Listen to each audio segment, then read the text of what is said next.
I'm on 2nd Avenue North and Broadway right now. You can see this is mass chaos behind me. That is tear gas being deployed right now in downtown Fargo. Beth, I have to tell you, I've already had a lot of intake of this right now. It gets in your throat and it burns. It burns so bad. You are under arrest. You must surrender to police. We've heard that time and time again. Mike, you see the words in big, bold letters, danger and warning, right through those doors. That's where most of the fire damage is from yesterday, and it's also where fire crews have been in and out of all day trying to determine what caused yesterday's devastating fire. They've been digging through over 2 weeks of garbage from the entire county that's been sitting on top of Destiny Avery's body. Just feet from where I'm standing right now, that's exactly where that 20-year-old victim died from his gunshot wounds last night. This is not the kind of storm to go out and grab some snacks from the grocery store. I thought something bad happened, but I didn't want to believe it. 19-year-old Destiny Avery was last seen at a South Moorhead apartment complex over 2 weeks ago, where her family says she was temporarily staying with friend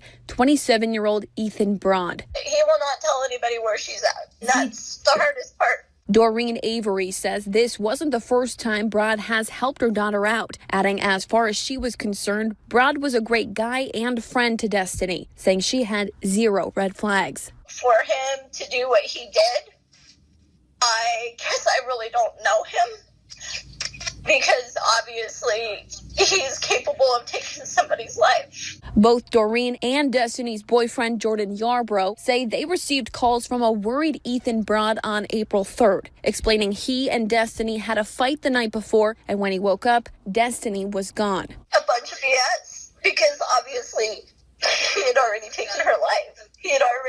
She was already gone. Ethan had told me 4 different stories. It didn't add up. As a social butterfly, Doreen and Jordan say they usually heard from Destiny at least once a day. It did not matter what was going on. Destiny called me every day, even if it was just to say, Mom, I love you. If you seem down, she'll try to get it out of you, make you smile, keep you happy all the time, keep you motivated. But say as Broad's stories continued to change and days went by without a word from Destiny, their concerns grew.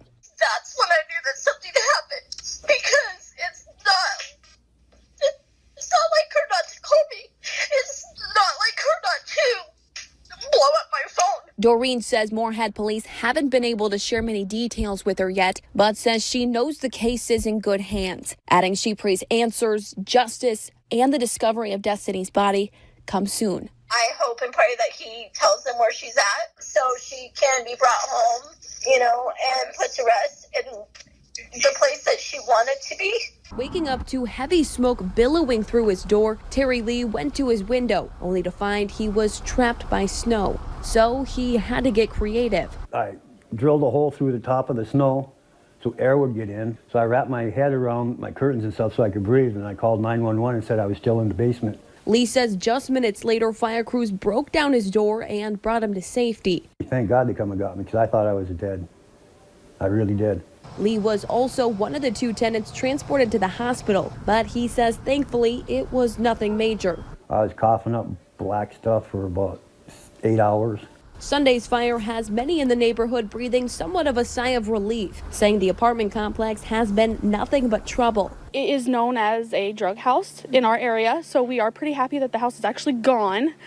Not to say that we're happy it's gone that way, but we're happy that that part of our little town area is not there anymore. Grand Forks police say since January 2019, they've responded to the complex 200 times for various types of calls. Yeah, it was a bad place to live.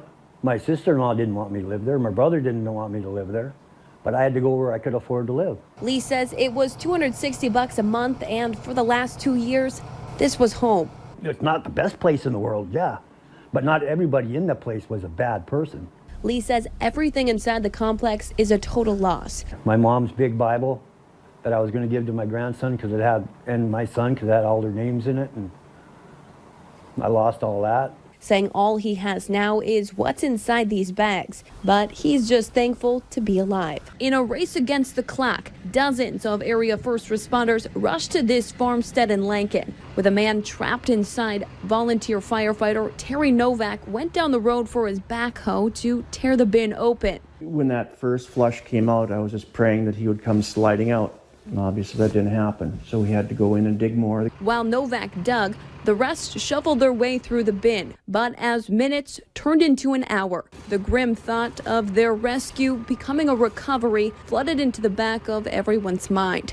But nobody gave up. Rescuers finally came upon the man just before 2 that afternoon, still alive after breathing through his teeth for most of his time trapped inside. Then once they found him, it was still crucial too, because there was still corn that could come down and bury him a second time. So it was so intense through the whole thing. As medics carried the man out on a stretcher, Novak says he vividly remembers the somber quiet that fell on the farmstead, everyone finally breathing a sigh of relief for the first time.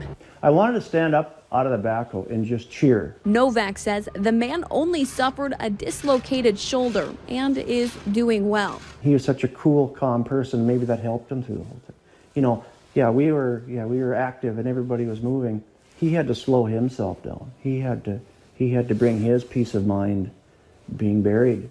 But for Novak, he says the day hasn't yet left his mind. Everything just worked out. You know, you think of things you could have done, but for some reason everything worked out. 2 days ago, this water wasn't here. With saturated grounds and full sloughs and culverts, there's only one place left for the water to go. Hopefully we don't fall in a big old hole.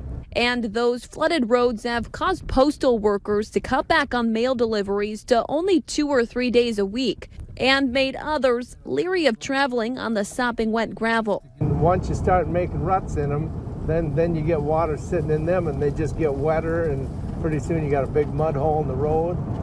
Makes it tough. I'm 78 years old and I've never seen a water like we've got around here now. For Clarence Van Bruggen, this is a fall of many firsts. What I have to harvest is got to follow a prairie road, and that's underwater, so that's making it tough. As most farmers still have about 70% of their crops in the ground, Van Bruggen says most won't get back in the field until it freezes. It's going to be a long harvest, I'm afraid. But Hurley says beyond harvest and mail delivery, he's worried about potential emergency situations. So that's blocked off for anybody needing an ambulance, needs a fire truck. They just can't go through there. And with zero room for any more moisture, most are hoping for an early freeze and say they're praying for better farming next year. We're always optimistic. You got to keep rocking. In Litchfield, Bailey Hurley, Valley News Live.